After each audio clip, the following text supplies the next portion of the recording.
బలత్కారమందు కానీ దోచుకునుడి చేతనే కానీ ధనము హెచ్చినను గున మీరు వాటిని లక్ష్య పెట్టకండి. అసలు సిసలైన బలం ఎవరిదే? దేవునిది. దైవ బలం చాలా ప్రాముఖ్యమైన.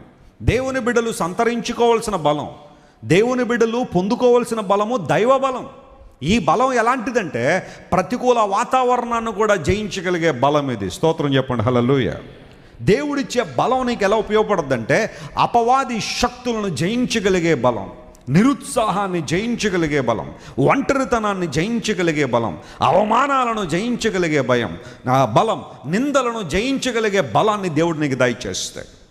అపోస్తలుడైన పౌలు అంటాడు, అందును బట్టే నన్ను బలపరుచు వాని యందు నేను సమస్తము చేయగలను. చెప్పగలవు నువ్వు మాట? I can do all things in God who strengthens me. నన్ను బలపరిచే దేవుడు నాతో ఉన్నంతకాలం నేను ఏదైనా చేయగలను. ఏదైనా చేయగలనంటే అర్థం ఏంటి?